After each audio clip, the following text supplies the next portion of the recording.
तेजस्वी यादव को राजनीति विरासत में मिली है, ये बस एक सच्चाई है। दूसरी सच्चाई यह है कि विरासत में मिले सियासत का तेजस्वी यादव ने इस्तेमाल नहीं किया है, बल्कि तेजस्वी यादव ने मैदान में पसीने बहाए, तेजस्वी यादव ने कार्यकर्ताओं के बीच समय बिताए और आज की तारीख में आप ये कह सकते हैं कि तेजस्वी यादव का राजनीतिक दायरा सिर्फ बिहार तक ही सीमित नहीं है, बल्कि तेजस्वी यादव देश के एक बड़े राजनेता के रूप में खुद को स्थापित कर चुके हैं। सियासत के किताब के पन्नों को जब आप पलटेंगे तो उन नेताओं के लिस्ट में तेजस्वी यादव का नाम शामिल होगा जिन्होंने राजनीतिक दुनिया में कदम रखने के बाद बहुत कम समय में अपनी बड़ी पहचान बनाई।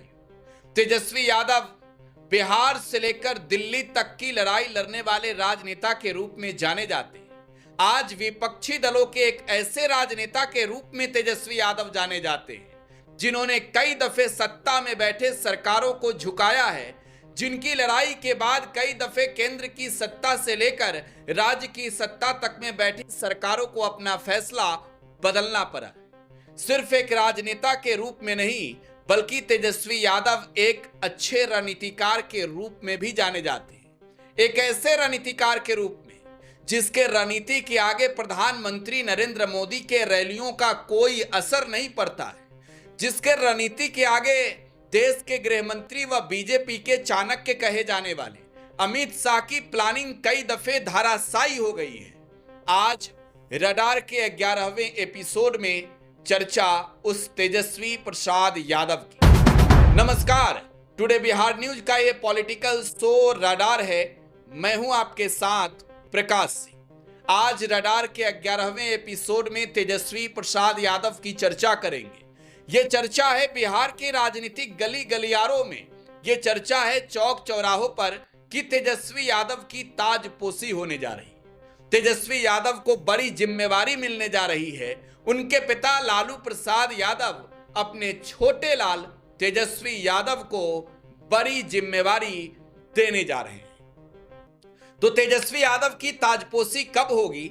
खबर यह भी है कि तारीख मुकर्रर कर दी गई है, यानी तारीख तय है, जगह तय है, बस ताजपोशी होना बाकी है। तेजस्वी यादव के समर्थक इस बात को लेकर कई दफे ये मांग करते दिखे हैं कि तेजस्वी यादव को अब दल का सुप्रीमो बना देना चाहिए। तो ऐसा लग रहा है कि वो वक्त करीब है जब तेजस्वी यादव को राष्ट्रीय जनता दल की कमान लालू प्रसाद यादव पूरी तरीके से सौंप देंगे। आज इस रिपोर्ट में आपको यह बताने जा रहा हूं कि इतने कम समय में कैसे तेजस्वी यादव ने देश में एक बड़े विपक्षी दल के राजनेता के रूप में अपनी बड़ी पहचान बनाई है। साल 2012 तेजस्वी यादव इससे पहले क्रिकेटर हुआ करते थे। क्रिकेट के मैदान में तेजस्वी चौका छक्का मारते नजर आते थे। एक सफल बल्लेबाज के रूप में तेजस्वी यादव की पहचान थी, लेकिन सच्चाई यह थी कि तेजस्वी यादव के माता और पिता दोनों बिहार प्रदेश के मुख्यमंत्री हुआ करते थे। तब तेजस्वी यादव के पैर में चोट आई थी और परिवार की कुछ ऐसी परिस्थिति थी कि तेजस्वी यादव को या फिर किसी और को राजनीतिक दुनिया में कदम रखना ही पड़ता अपने परिवार के विरासत को आगे बढ़ाने के लिए। लालू प्रसाद यादव पर चारा घोटाले के मामले में केस चल रहा था। राबड़ी देवी अकेले परिवार में टेंशन में थी। तेजस्वी यादव को जब पैर में चोट आई तब तेजस्वी यादव ने यह फैसला लिया कि क्रिकेट की दुनिया को छोड़कर वो राजनीतिक दुनिया में कदम रखेंगे। साल 2012 में जब तेजस्वी यादव पटना लौटे तो तेजस्वी यादव ने यह फैसला किया कि कुछ वक्त परिवार के साथ फिर जनता के बीच बिताएंगे। तेजस्वी यादव ने यहीं से जनता के बीच जाने का फैसला लिया। वो बिहार की जनता के बीच गए और तेजस्वी यादव ने केंद्र सरकार को लेकर बड़ी रणनीति बनाई। तब केंद्र की सत्ता में कांग्रेस की सरकार थी। तेजस्वी यादव बिहार में विपक्षी दलों के नेता के रूप में जाने जाते थे। तेजस्वी की राजनीतिक डेब्यू तो हो गई थी, लेकिन अब पॉलिटिकली रूप से तेजस्वी यादव को और परिपक्व नेता बनना था। तेजस्वी यादव जनता के बीच गए और बीजेपी के खिलाफ तेजस्वी यादव ने धारदार प्लान किए। बिहार की सत्ता में बैठी नीतीश सरकार के खिलाफ अपनी बड़ी रणनीति बनाई और बिहार की जनता को बताया कि नीतीश कुमार की सरकार जो बीजेपी की साथ चल रही है, ये सरकार कितना नाकाम है। बिहार की जनता के दुख और दर्द को कम करने, बिहार से बेरोजगारी को मिटाने, बिहार से महंगाई को खत्म करने में, बिहार से पलायन को रोकने में ये सरकार कितना असफल है। तेजस्वी जनता के बीच गए और इसके बाद वर्ष आया 2014। नीतीश कुमार और नरेंद्र मोदी का गठबंधन टूट चुका था। प्रधानमंत्री के चेहरे के तौर पर नरेंद्र मोदी बिहार सहित देश भर में चुनावी दौरा कर रहे थे। इधर नीतीश कुमार भी बगावत के झंडे लेकर बिहार में घूम रहे थे। तब लालू प्रसाद यादव ने अपने बेटे तेजस्वी यादव को बिहार के जनता के बीच भेजा, ये बताने के लिए कि केंद्र की सत्ता में बीजेपी को आने से रोकना है। नरेंद्र मोदी के चेहरे पर चुनाव लड़ रही भाजपा की मुश्किलें बिहार में बढ़ गई जब तेजस्वी यादव के धारदार भाषण शुरू हुए। तेजस्वी यादव ने बीजेपी के रथ को रोकने के लिए बिहार में आरजेडी की ड्राइविंग सीट पर बैठकर कप्तानी शुरू की और नतीजा ये रहा कि देश में भले ही प्रधानमंत्री नरेंद्र मोदी के नाम की लहर रही हो, लेकिन बिहार में तब आरजेडी ने बड़ी जीत हासिल की थी। मोदी लहर के बावजूद आरजेडी ने बिहार में 4 सीटें जीती थी। समर्थकों ने यह कहा कि तेजस्वी युग की अब एंट्री हो रही है। राजद के लालटेन की लौ मोदी लहर में भी जली है और इस लौ की रोशनी अभी और आगे जाने वाली। साल 2015 बिहार में विधानसभा के चुनाव होने थे। महागठबंधन में तब नीतीश कुमार की एंट्री हो चुकी थी, लेकिन आरजेडी की बागडोर को तेजस्वी यादव संभाल रहे थे। पार्टी ने यह तय किया कि तेजस्वी यादव वैशाली जिले के राघोपुर विधानसभा सीट से चुनाव लड़ेंगे। आरजेडी ने सिंबल देकर तेजस्वी यादव को मैदान में उतारा।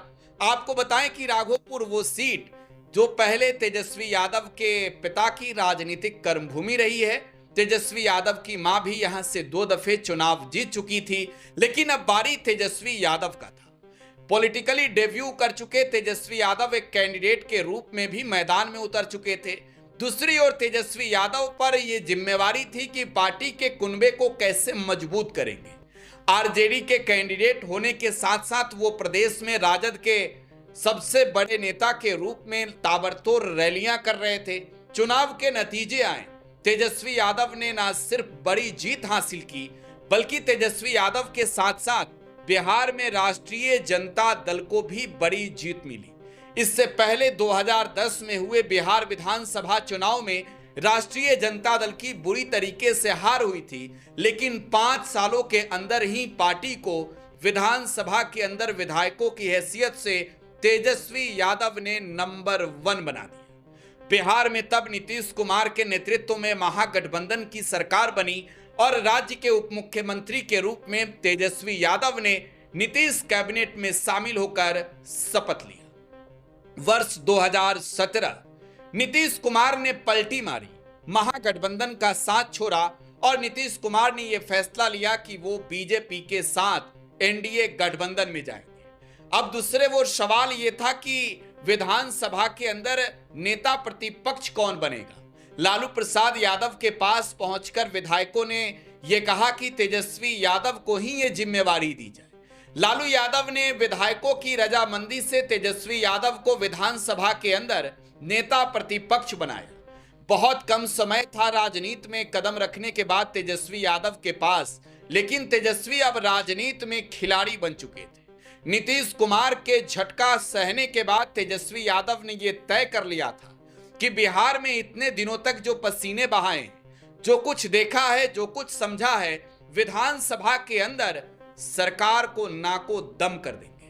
नीतीश सरकार को अपने भाषणों से घेरते रहे तेजस्वी यादव ने कई दफे सरकार को सदन के अंदर यह चेताया कि अगर जनता के हित में सरकार ने काम नहीं किया तो सड़क से लेकर सदन तक वो लड़ाई लड़ेंगे।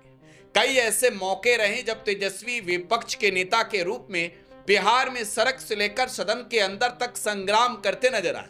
साल आया 2020, महागठबंधन की ओर से तेजस्वी यादव को मुख्यमंत्री का चेहरा घोषित किया गया। तेजस्वी यादव ने पढ़ाई, कमाई, दवाई, सिंचाई, सुनवाई और कार्रवाई वाली सरकार के नाम पर बिहार की जनता से वोट मांगा। दूसरी ओर नीतीश कुमार का वो सुशासन मॉडल, जिस नाम पर नीतीश बिहार की जनता से वोट मांग रहे थे। हालांकि सरकार चुनाव के नतीजे आने के बाद तो नीतीश कुमार की ही बनी, लेकिन तेजस्वी यादव के ओर से यह दावा किया गया कि नीतीश कुमार की जो सरकार 2020 में बनी है वो सरकार बेईमानी से बनी है, वोट चोरी करके बनी है। मात्र 12,000 वोटों का फासला रहा था, तब तेजस्वी यादव सीएम की कुर्सी तक पहुंचते पहुंचते रह गए थे। विपक्ष के नेता के रूप में फिर से तेजस्वी यादव सदन के अंदर अपनी जिम्मेवारियों को निभा रहे थे। साल आया 2022, तारीख 8 अगस्त। नीतीश कुमार ने एनडीए का साथ छोड़ा। सवाल ये उठे कि जाएंगे किधर? जवाब आया महागठबंधन की ओर। सवाल ये उठे कि मुख्यमंत्री कौन बनेगा? तेजस्वी यादव। जवाब आया कि नहीं, मुख्यमंत्री तो नीतीश कुमार ही बनेंगे। तेजस्वी यादव राज्य के उप मुख्यमंत्री बने। सवाल वही बीजेपी के कि अरे भाई, जो वादा किया था चुनाव के दौरान वो निभाएंगे। तेजस्वी यादव ने सत्ता में आने के बाद बिहार में नौकरियां बांटनी शुरू की। लगभग 17 महीने की सरकार में तेजस्वी यादव ने बिहार में 5 लाख सरकारी नौकरियां बांटी और इसका क्रेडिट तेजस्वी यादव को बिहार की जनता के ओर से मिला। हालांकि सरकार के मुखिया नीतीश कुमार थे। वर्ष 2024 के फरवरी महीने में नीतीश कुमार ने पलटी मारी और फिर से नीतीश महागठबंधन को छोड़कर एनडीए के पक्ष में चले गए। तेजस्वी विपक्ष के नेता बने। 2025 के बिहार विधानसभा चुनाव में फिर से महागठबंधन ने तेजस्वी यादव को मुख्यमंत्री का चेहरा बनाया। हालांकि इस बार जो चुनाव के नतीजे आए, आरजेडी विधानसभा में तीसरे नंबर की पार्टी बनी। मात्र 25 सीटें आरजेडी ने जीती। ये मंथन हुआ कि आखिरकार ये हार मिली कैसे? जवाब आया कि नीतीश सरकार ने वोट खरीदे, जीविका का इस्तेमाल किया। वोट से ठीक पहले, वोट के दौरान भी महिलाओं के खाते में पैसे भेजे, प्रेशर बनाया कि एनडीए के पक्ष में वोट दो, और नतीजा ये रहा कि चुनावी नतीजे जो आए, बिहार में एनडीए ने प्रचंड बहुमत से जीत हासिल की। अब सवाल ये कि तेजस्वी यादव के ताजपोशी कब, कहां, कैसे हो? देखिए, जवाब यह है कि तेजस्वी यादव ने अब हार पर ना सिर्फ समीक्षा की है, बल्कि लालू प्रसाद यादव को लेकर यह खबर है कि लालू यादव ने फैसला लिया है कि तेजस्वी यादव को पार्टी की कमान सौंपी जाएगी। राष्ट्रीय जनता दल के राष्ट्रीय कार्यकारिणी की बैठक की तारीख तय की गई है। तारीख है 26 जनवरी 2026।